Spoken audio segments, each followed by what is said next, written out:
leitura da palavra. Nesta noite, queridos, apoiado na ideia deste culto, que é um culto missionário, eu gostaria de poder repartir com vocês alguma coisa acerca da importância de se estar fazendo a obra de Deus.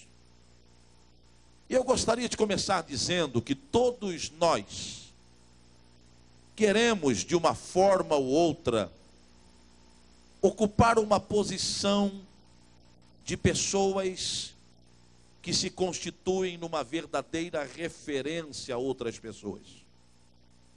Nós queremos, de uma forma ou outra, ocuparmos a posição de referencial, seja para a nossa família, seja para os nossos filhos, seja para a igreja, seja para a sociedade de uma forma geral. Nós queremos nos tornar referência. Queremos que alguém olhe para nós, queremos que alguém nos veja e nos tenha como exemplo.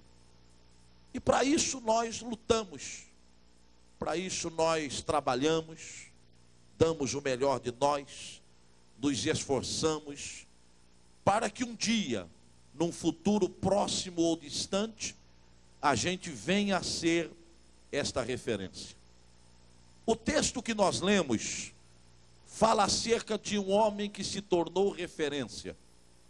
Referência para a sua época, referência para o seu povo e referência para nós hoje, uma vez que estamos fazendo menção dele.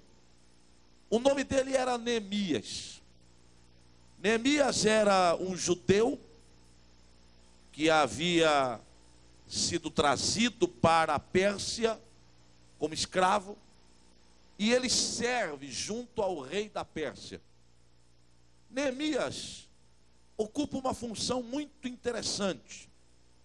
Ele era copeiro de sua majestade, aqui neste caso o rei Artaxerxes. E alguém poderia dizer, ser copeiro é coisa não muito nobre. Na verdade o era. Porque ser copeiro exigia daquele que exercia a função duas importantes qualidades. Primeiro, ele precisava desfrutar de uma inteira confiança do rei, porque ele ia servir o rei. A bebida que o rei ia tomar, a comida que o rei ia comer, o copeiro estava ali para servi-lo. E o copeiro precisava tomar cuidado para que o vinho que fosse servido ao rei, a bebida que fosse servida ao rei, não estivesse envenenada. Ele, além de servir, ele era também um provador. Ele tinha que provar a bebida antes de servir o rei, para mostrar que a bebida não estava contaminada. Portanto, ele precisava ter a confiança do rei.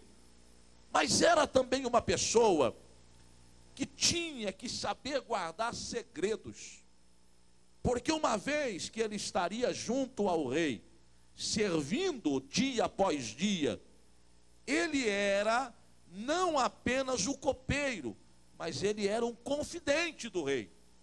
Muitas vezes se tornava um conselheiro do rei, ouvia segredos acerca do reino, ouvia do rei as palavras que este dizia com relação ao reino, e ele precisava, portanto, ser alguém de extrema confiança.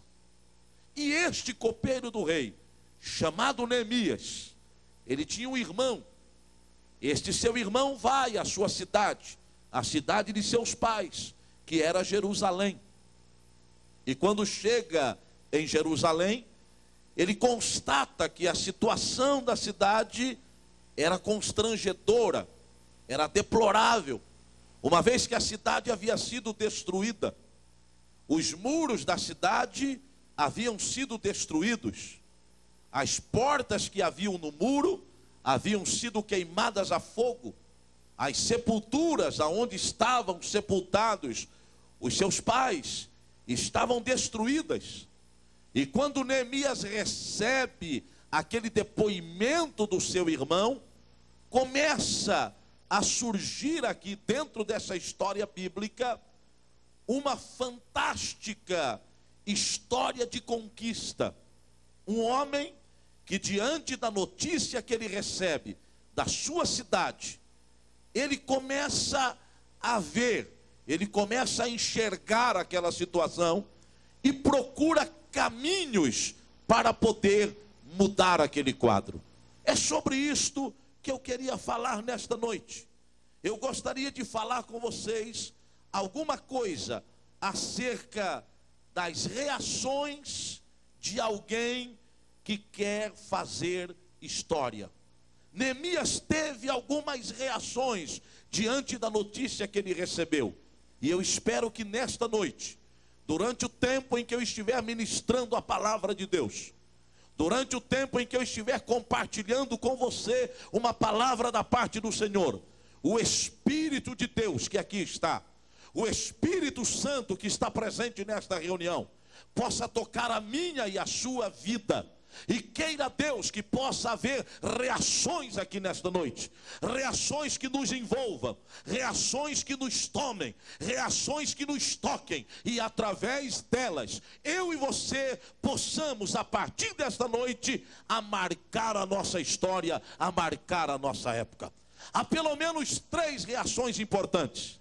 A primeira reação de Neemias diz respeito a um estado de inquietação.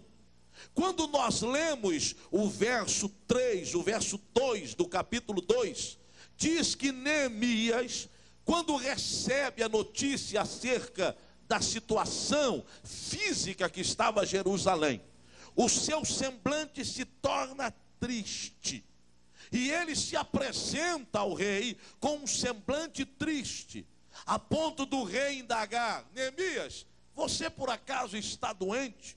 Há alguma enfermidade, alguma doença, alguma dor que você está sentindo, que tenha tornado o seu semblante tão triste assim como eu o vejo? E Neemias disse: não, isto é tristeza de coração.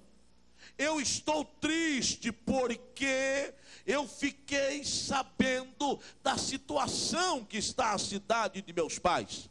Neemias começa a ser tomado por este sentimento de inquietação que o leva ao sofrimento. Quando nós lemos o texto bíblico, nós vamos ver que esta tristeza de Neemias durou pelo menos 4 meses. O texto diz que ela começa lá no mês de Quisleu, que é o mês de dezembro, e vai até o mês de Nisan, que era o mês de abril. Portanto, de dezembro a abril, são 4 meses aproximadamente. Foram 4 meses de inquietação, a ponto de fazer com que o seu semblante se tornasse triste.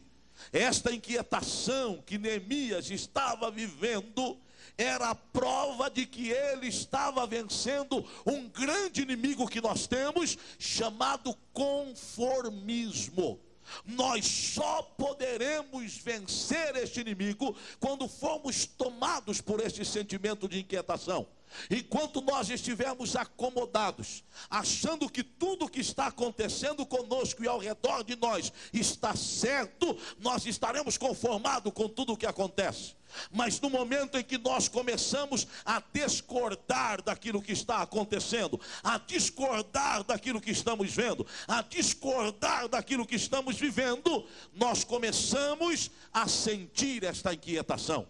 O escritor aos Romanos, no capítulo 12 e no verso 2, ele usa uma expressão muito interessante. Ele diz as seguintes palavras: e não vos conformeis com este mundo, mas transformai-vos pela renovação do vosso entendimento, para que experimenteis qual seja a boa, agradável e perfeita vontade de Deus. Em outras palavras, o escritor queria dizer o seguinte: não se moldem ao padrão deste mundo, Não se moldem ao padrão desta sociedade que vocês vivem, mas transformem-se pela renovação da sua mente, para que sejam capazes de experimentar